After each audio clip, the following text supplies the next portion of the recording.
गीता अध्ययन के सेशन में आप सभी का स्वागत, जहां हम भगवत गीता के छठे अध्याय को, जो कि बहुत ही इम्पोर्टेंट एक चैप्टर है, ध्यान की बात हम सभी करते हैं।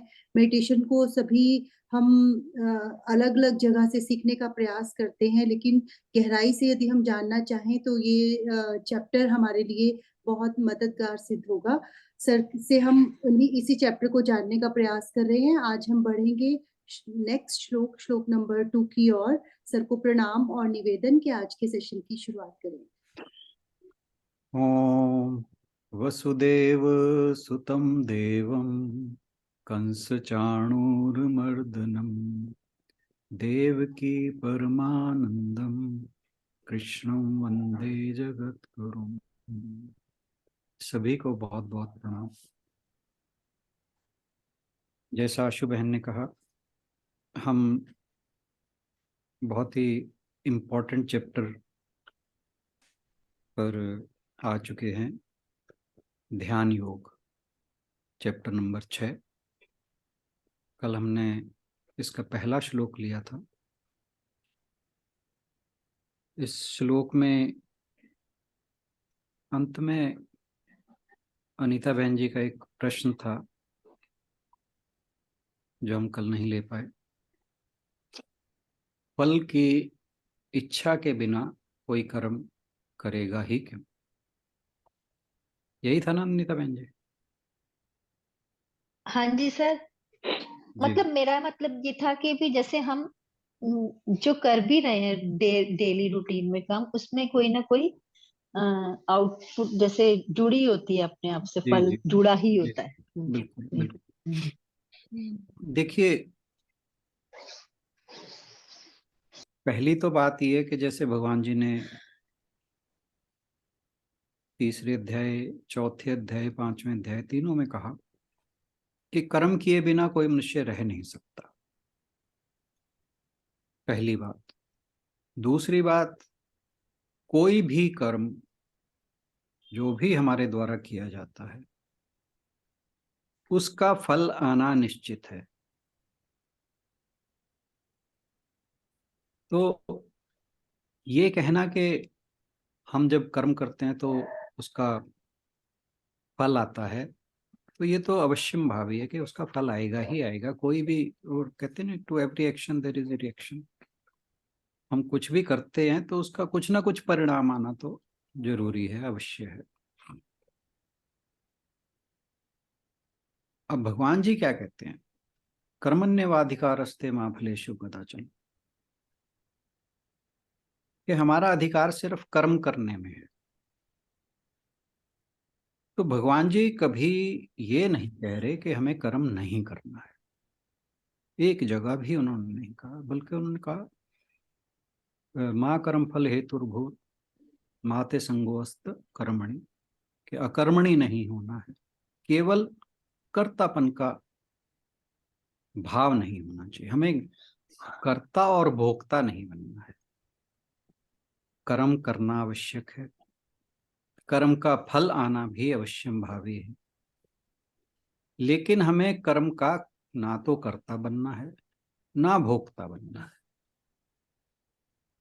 अब बात आती है कि हम बिना फल की इच्छा के कर्म करेंगे ही क्यों? तो कर्म ना करने के पीछे दो बातें रहती हैं। एक तो कोई आलसी या तामसिक वृत्ति का व्यक्ति जो कर्मों का त्याग करते हैं। दूसरा व्यक्ति जो कर्मों का त्याग करता है वो है सन्यासी। लेकिन उसका जो कर्मों का त्याग है वो वास्तव में अकर्मणीय नहीं है।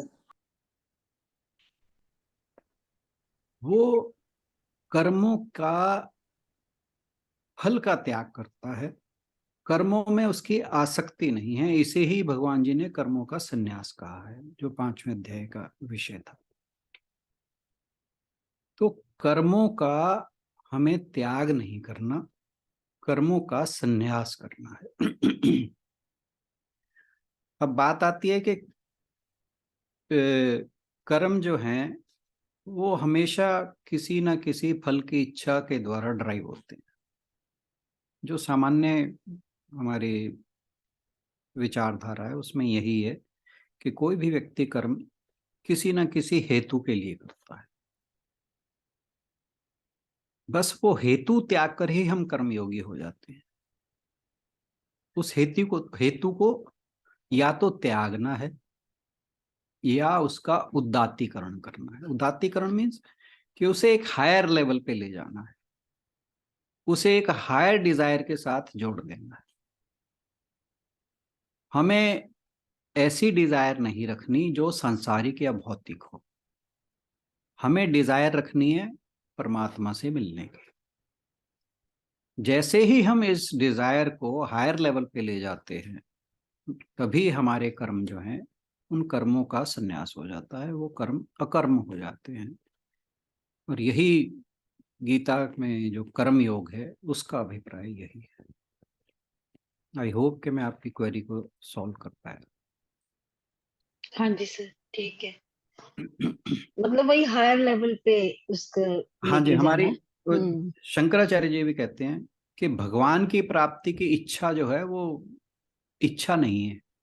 जिसे हम कहते हैं ना कि इच्छाओं का त्याग करना है या इच्छा रहित होना है, तो भगवान शंकराचार्य जी कहते हैं कि भगवान की प्राप्ति की चाह या निर्वाण की प्राप्ति की चाह या मोक्ष की प्राप्ति की चाह, वो एक शुभ इच्छा है। ऐसी इच्छा होना हर व्यक्ति, हर साधक के लिए एक अच्छी बात है। हमें जिन इच्छाओं से रहित होना है, वो इच्छाएं वो हैं जो हमें हमारे भौतिक संसार या संसारिक हैं, उनसे हमें विरक्त होना है। सर जैसे हम अब कोई गृहस्थ है, बच्चों का लालन पोषण करता हम्म, है ना, रूटीन में। तो हम जॉब पे जाते हैं, प्रोफेशनली मतलब अपना जी सब जी। कुछ करते हैं। तो मतलब अभी वो है कि ये सब तो साइडवेज चलता ही है। डेली हम सुबह उठे, हर काम को हम किसी पर्पस को लेके चलते हैं, बिल्कुल है ना। बिल्कुल। तो ये तो है, लेकिन फिर भी उस अपने आप को उस लेवल तक उठाएं कि हम उसमें लिप्त ना हो, जो भी उस पे रिजल्ट हमें, उसके आने हाँ हैं। बिल्कुल। अब जैसे कोई विद्यार्थी मान लीजिए वो एस्पायर करता है कि मुझे अपनी क्लास में टॉप करना है या अपने एग्जाम में हम्म। टॉप करना है, तो ये कोई बुरी इच्छा नहीं है। हम्म। लेकिन इस कर्म, जो इसके पीछे जो कर्म होगा उसके फल का जो है वो त्याग करना है। मतलब हमें हम्म। अपना उस कर्म में 100% दे देना है। अब क्या है हम्म। कि देखिए, आप ये देखिए कि बहुत से, अभी कुछ साल पहले तक की बात है कि आपने ध्यान दे, अगर आप टीचर हैं आपने बिल्कुल ध्यान दिया होगा इस बात पे कि आज से 5-7 साल, 10 साल पहले एक ट्रेंड चला था कि जितने भी बहुत शार्प माइंडेड या इंटेलिजेंट बच्चे थे, उनमें से जो अपने टारगेट को अचीव नहीं कर पाते थे, वो सुसाइड, उनकी हम्म। सुसाइडल रेट टेंडेंसीज बढ़ हो गया था। चुकी, बहुत ज़्यादा बढ़ हम्म। गई। जब आपको ध्यान होगा सीबीएसई ने फिर करिकुलम में चेंज हम्म। आया, उन्होंने हम्म। ग्रेड्स देने शुरू किए, मार्क्स हाँ हटा, जी। है ना। वो फेल वर्ड हटा दिया था, रीअपियर हाँ जी, लगा दिया था। हाँ जी, हाँ जी। तो अब वहां पे दिक्कत क्या हो रही है? आप जो करना है करिए, अपना हम्म। पूरा एफर्ट डालिए, सब कुछ करिए, लेकिन जब आप फल के साथ अटैच हो गए कि मेरे 99 या 1% कम कैसे रह गए, तो हम्म। यहाँ आप फल के साथ अटैच हो गए। आपको करना क्या है? कर्म योग ये कहता है कि आप अपना जो भी कर्म कर रहे हैं उसे 100% दो उसमें। जो कुछ, जितना आप बढ़िया से बढ़िया कर सकते हैं वो करिए।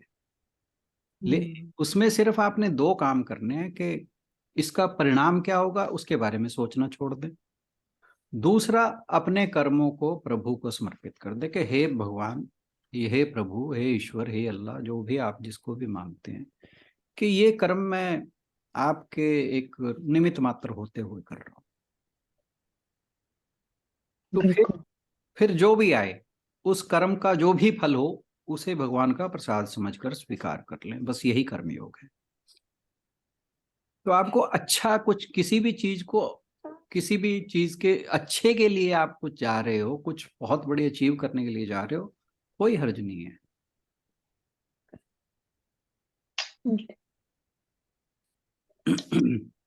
तो मीन्स ठीक। इसका ये अर्थ हुआ कि ये जो कहा गया है वो इसलिए कहा गया कि जैसे हम किसी की हेल्प करते हैं तो उसके पीछे पहले हमारा ये मोटिव भी होना चाहिए कि उससे हमें क्या फायदा होएगा, कि बिल्कुल हमने बिल्कुल हेल्प बिल्कुल करनी है। और दूसरा, भगवान के निमित्त जब हम कोई काम करते हैं तो उसके पीछे भी हमारा ये उद्देश्य होना चाहिए कि परमात्मा ने हमारे लिए इतना कुछ किया है तो हमें उनका शुक्र करना चाहिए या उनको याद करना चाहिए, लेकिन हमेशा मन में ये भाव ना रहे कि मेरे को उनसे कुछ फल की इच्छा है इसलिए मैं उनकी पूजा बिल्कुल कर रही हूँ, है ना? बिल्कुल पर बिल्कुल बाकी जो छोटी-छोटी चीज़ें हैं वो नॉर्मल हैं कि अगर आप एग्ज़ाम में बैठे हो तो आपको अच्छे मार्क्स लेने हैं, वो सब चीज़ें इससे लिंक्ड नहीं करी जाएँगी ना? बिल्कुल बिल्कुल लिंक करनी भी है तो जिस तरह से मैंने बताया उस तरह से लिंक करो उन्हें। You Aspire for the what ever you highest, पर उसके फल के साथ अटैच मत हो। क्योंकि अब आप ये देखिए, मान लीजिए कि मैं चाहता हूं कि मैं एग्जाम में टॉप करूं, उसके लिए मैं दिन रात पढ़ूंगा, ठीक है? तो हमें दिन रात पढ़ने से नहीं हटना, पूरी मेहनत करें। एक बच्चे के लिए बात है, जैसे कोई एक स्टूडेंट है तो जित पूरी अपनी लगन से पढ़े, पूरी मेहनत करे दिन रात, जैसे भी वो कर रहा है उसमें कोई दिक्कत नहीं है। लेकिन उस कर्म के, जो भी वो कर्म कर रहा है उसके फल के प्रति उसकी अटैचमेंट नहीं होनी चाहिए, कि फिर जो उसने जो कर दिया उसके बाद। क्योंकि आप ये देखिए कि आप जो भी करते हैं उसके परिणाम में बहुत से फैक्टर इन होते हैं। सिर्फ जो मैंने हार्ड वर्क किया उसी का रिजल्ट मेरी अचीवमेंट नहीं है, ये हम पहले भी बात कर चुके हैं। हम्म। उसमें हमारे माता पिता का योगदान है, हमारे समाज का योगदान है, उसमें नेचर का योगदान है, बहुत फैक्टर्स उसके अंदर इंक्लूड हो जाते हैं जो हम अचीव करते हैं। तो हमें केवल और केवल अपने प्रयास, अपनी मेहनत या कर्म वो करने हैं, हमें कर्म के फल की इच्छा को त्याग कर करना है और उसे भगवान को समर्पित करते हुए करना है। जो फल आए उस फल को भगवान का प्रसाद समझकर ग्रहण कर लें, बस। सर वही हो गया कि बेस्ट करो और वर्स्ट के लिए बी तैयार रहो। Prepared, yes yes. और जब आप बेस्ट करते हो तो वर्स्ट आने के चांसेस कम ही होते हैं। हाँ नहीं वो तो है। क्योंकि सर जब इसको आप, सिंपली ऐसे भी ले सकते हैं ना कि जो करें बस भगवान, अपने आप को खुश करने के लिए नहीं करना, भगवान को खुश करने के लिए बिल्कुल करना है बस। बिल्कुल बिल्कुल बिल्कुल। बिल्कुल बिल्कुल। Thank you sir. Thank you. तो चलिए हम आज दूसरे श्लोक की ओर बढ़ते हैं। इससे पहले हम दूसरे श्लोक की चर्चा करें,